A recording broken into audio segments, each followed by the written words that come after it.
Okay, here we got the 2016 GSXR Suzuki 750 finally completed. It's a 750 stunt bike that I had just completed. I'm going to see how well she stunts, but I've been getting questions on this build, so I wanted to make a quick video going over some stuff. Alright, and again, we'll start off with the rear. I'm running a Dixie rear handbrake system. I really like the simplicity of this. You know, it's steel, which means a good price point, but I'm running a P34 foot brake for the Brembo, two Nissan 4-pistons for the handbrake with, of course, an 80-inch line, but I really like the setup, simple, and I like the stopping power of this thing. Next, competition Werkes. What do you not like about this company? American-made stainless steel, stainless on the inside as well. Sounds good, and these guys are out of Oregon. I've always liked their exhaust from day one since I've been riding, and I keep going with them because I like supporting American-made. Sounds good, and the quality is top-notch, so I continue to run the brand. On the rear, Anarchy, those guys have been coming up pretty good, but I like the tube subframe. I like that it's stronger than OEM. The welds are pretty nice actually on this thing, and I'm running a 12-bar titanium that those guys offer as well. For the rear, the step plate, I had Tang Stunts, Tanks, whatever you want to call them. I call him Bootang, but he gave me a step plate the other day, helped me out with that, and he actually fabbed in the exhaust for me as well, so special thanks to Tang. And the seats were done by us. As you guys know, stunt seats are really expensive, so I went ahead and decided to make our own, and they've been really, really good for this bike, really grippy, and we'll just see how long they'll last. For the tank, I'm not supposed to mention names, but I'm sure you guys know him. He came out of retirement for me, old friends with him, so he helped build the GSXR 750 tank for me, and I'm running HT Moto, but I'm running something different on the back, trying something different this year, and hopefully it stands up to the test of time. We'll know in a couple weeks here. For the cage, I'm running a new breed. It was in stock. I sort of like the style. I don't have to cut the fairings. And yes, the lower fairing is gone, but that's for other reasons right now.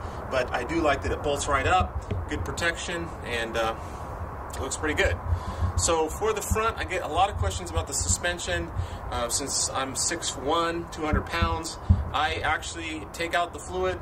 I usually run 1.0 springs, and then this time I actually changed out the fluid to 20 weight viscosity oil, and that's going to help coming down off high chairs and doing stoppies and not blowing out the front. I also run these savers right here as well. You can get online. They're about 15-20 bucks. Those seem to really keep out the dust and keep out the seals from blowing out as easily. I am running a Woodcraft keyless start, and I like that so far. Wiring that together was easy, but then I modded it with a CBR 1000 on-off switch because, as the GSXR guys know, once they put the bar risers on, the throttle is not long enough to reach. So that was fun wiring. I learned a couple things along the way there as well. For the left side of the bike, I'm running a 19 RCS Brembo for the handbrake, and something new for one finger, I'm running the Banger Easy Pull Clutch. I really like the feel of this thing right out of the box. Seems to be super easy, and the price point's nice. It's at $60. I'll leave a link for that in the description as well. I think I'm going to get more questions than anything because I already have on the rear. So right now, the gear ratio I'm running is 1467. And yes, it's big, it's a pizza plate, but for this 750, I'm really trying to slow this thing down, and I really think that ratio is going to help me out. I'm going to get to know more in the next few weeks on how that's going to work out, but for now, I got those from Six Shop, and we're going to try it out and see how it works out. The ECU, I flashed it at Attack Performance.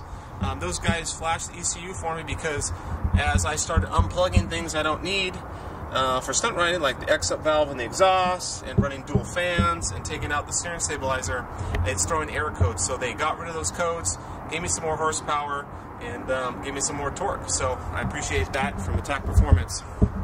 And I am running dual fans, and I need to keep this thing cool, especially in Texas weather. So we welded in a second fan, and it's keeping it cool so far. So we're going to see how it does long term.